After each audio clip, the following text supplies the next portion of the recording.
جو اس نے جرم کیا اس کی تو سزا ملنی تھی، لیکن اس کی ملاقات نہیں کرائی جاتی تھی۔ جب اس کے بیٹے عمار فاروق کا جنازہ اٹھا تو پیرول پر بڑی مشکل سے رہائی ملی، لیکن اس کو جنازے کے دوران بھی پکڑے رکھا۔ ہم یہ نہیں کہتے کہ کسی گناہ گار کو چھوڑو، لیکن جیل مینول کے مطابق جو آئین اور قانون ہے اس کے مطابق فیصلہ کیا جائے۔ لہٰذا اگر یہ پہلے فیصلہ ہوتا اور جتنا بھی جیل مینول کے بعد ملاقات کی اجازت ہے، تو اگر عمار اپنے باپ کو دنیا سے رخصت ہونے سے پہلے آخری دفعہ گلے لگا لیتا تو شاید اس کی یہ حسرت نہ رہتی کہ میں نے اپنے باپ کو کتنے عرصے سے نہیں دیکھا۔ تاہم دیکھتے ہیں کہ سپریم کورٹ اس حکم پر عمل درآمد کرا پاتی ہے کہ نہیں۔ ننھے عمار فاروق کی ناگہانی موت نے اس سارے سسٹم کو بے نقاب کر کے رکھ دیا ہے۔ دنیا سے تو چلے گیا، کچھ لوگ کہتے ہیں وہ بیمار ہیں، کچھ کہتے ہیں باپ کی جدائی میں، جبکہ اس کی پوری فیملی ہے کہ وہ ہر وقت باپ کو پکارتا رہتا تھا، اور اس کی والدہ نے کہا کہ اس کی گرفتاری کے بعد بھی پولیس اس کے گھروں میں چھاپے مارتی تھی۔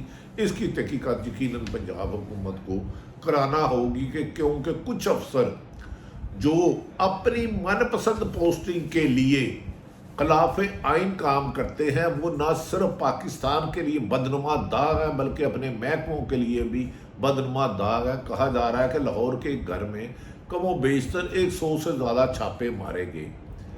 یا نہ کسی نے جرم کیا اسے یقیناً گرفتار ہونا چاہیے قانون کے مطابق، لیکن وہ گھر میں نہیں ہے۔ اس کے بیوی بچوں کو، اس کی بہن بھائی کو، بوڑھی ماں کو چادر چار دیوار کا تقدس پامال کے مارنا پیٹنا، گھر میں توڑ پھوڑ کرنا، یہ ایک جرم ہے۔ لیکن جرم کرنے والے جب خود محافظ ہوں تو پھر عوام کس کی طرف دیکھے۔ عمار کے والد عبدل فاروق 9 مئی کے سنگین واقعات میں ملوث تھا۔ یہ دل خراش واقعہ تھا، نہیں ہونا چاہیے تھا، ملوث ہونے کا الزام ہے، لیکن ابھی تک ان کا ٹرائل شروع نہیں ہو سکا، اور یقیناً ان کا ٹرائل بھی جلدی شروع کیا جائے گا۔ ناظرین، ایسے ہی یاسمین راشد سمیت بہت سی خواتین کو بھی حوالات کے طور پر جیل میں رکھا گیا ہے۔ ایسے قیدیوں سے متعلق سپریم کورٹ کے حکم نامے جاری کیا ہے کہ اگر ٹرائل بر وقت ٹرائل شروع نہیں ہو سکتا تو انہیں پروبیشن پر رہا کیا جائے۔ جب ٹرائل مکمل ہوگا تو جو قصوروار پائے گا وہ یقیناً سزا بھگتے گا، اور بھگتنی بھی چاہیے۔ 9 مئی کے واقعہ کی میں ایک مرتبہ پھر مذمت کرتا ہوں۔ احتجاج پرامن ہوتا ہے، جلاؤ گھراؤ احتجاج نہیں ہوتا، مگر سزا سنائے جانے سے پہلے کسی کو قید رکھا جا سکتا ہے؟ سوال یہ ہے، کسی کو کیسے قید رکھا جا سکتا ہے اگر اس کا ٹرائل ہی شروع نہیں ہوا، چلان مکمل نہیں ہوا، ایویڈنس ہوتی ہیں، عدالتوں میں جاتی ہیں اور عدالتیں سزائیں دیتی ہیں۔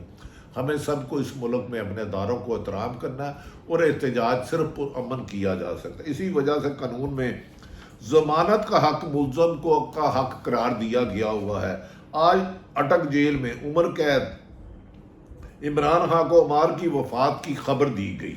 بشرا بیوی نے عمران خان کو عمار کی وفات سے متعلق بتایا تو وہ خوب غمزدہ ہو گئے۔ انہوں نے کہا کہ اس طریقے آزادی کی جدوجہد میں بہت سارے لوگوں نے شہادتیں دی ہیں جن کا ذکر بھی نہیں ہے۔ اگر وہ اقتدار میں آئے تو سب کی شفاف انکوائری کرائیں گے، اور تشدد، ظلم، ناانصافی کرنے والے کچھ گندے افسروں کے خلاف قانون کے مطابق کارروائی کریں گے۔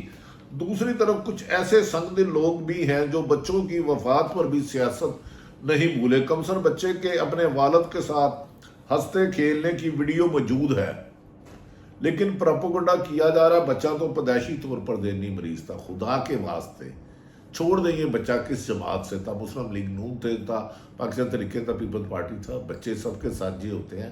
اگر باپ نے کچھ کیا تو اس کے ساتھ سزا ہونی چاہیے، بچے کو، اس کے جرم کی بیوی کو، بہن کو، بھائی کو نہیں ہونی چاہیے۔ خدارا یہ سیاست چھوڑ دے جہاں انسانیت ہے۔ ایک ناحق انسان کا قتل پوری انسانیت کا قتل ہے، اور اللہ تعالیٰ نے قاتلوں کے لیے عبرتناک انجام رکھا ہے۔ قابل افسوس ایسی ہی سوچ تو ایک معصوم بچے کے اپنی والد سے جدائی کو بھی سیاست کی اینک سے دیکھ رہی ہے اور پروپیگنڈے کی بنیاد بن رہی ہے۔ اگر اس کے ساتھ زیادتی ہوئی ہے تو نہیں ہونی چاہیے۔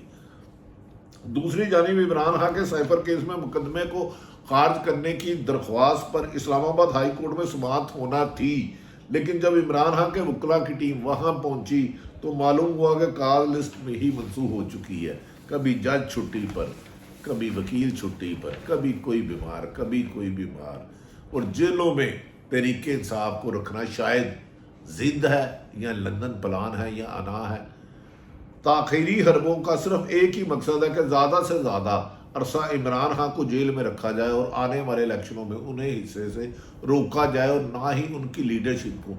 اس وقت پاکستان پیپلز پارٹی پاکستان بھر میں الیکشن مہم چلا رہی ہے۔ مسلم لیگ نون کو تو سرکاری مشینری کی سرپرستی میں چلایا جا رہا ہے، لیکن پی ٹی آئی کے لیے انتخابی مہم چلانا بھی ایک جرم بن چکا ہے، کیونکہ ان کا کوئی لیڈر گھر میں ہو تو پولیس پکڑ کے لے جاتی ہے۔ آج بلاول بھٹو نے نہ ان کے خلاف کوئی مقدمہ درج ہوا، نہ سیاسی مہم میں رکاوٹ ڈالی۔ دو ٹوک انداز میں لیول پلینگ فیلڈنگ نہ ملنے کا نون لیگ سے شکوہ کیا ہے۔ اس سے پہلے وہ جماعت کا نام نہیں لیتے تھے، لیکن آج انہوں نے نون لیگ کا نام لے کر کہا کہ لیول پلینگ فیلڈنگ کا مسئلہ نون لیگ سے ہے، نون لیگ سے ہے۔ لیکن ساتھ ہی وہ کہتے ہیں شکایت کا ازالہ آصف علی زرداری کریں گے۔ ہمیں یاد رکھنا چاہیے کہ آصف علی زرداری جو کریں گے وہ صرف سودے بازی ہوگی، اور اس وقت اقتدار کی بندر بانٹ کا کھیل شروع ہو چکا ہے۔ کھیل صرف اتنا ہے کہ 25 کروڑ عوام کا فیورٹ، جسے 70% عوام اقتدار میں دیکھنا چاہتی ہے، طریقے نہ اس کو اٹھ رکھا جائے، لیکن یہ ناممکن۔ اگر یہ کھیل کھیلا گیا تو انتشار ہی انتشار ہوگا۔ دوسری طرف ناظرین، ہمیں یقین ہے کہ پاکستان کے حالات بہتر ہوں گے، اور وہ بہتری کے لیے غیر جانبدار افسروں کو تعینات کرنا ہوگا۔ پاکستان زندہ باد۔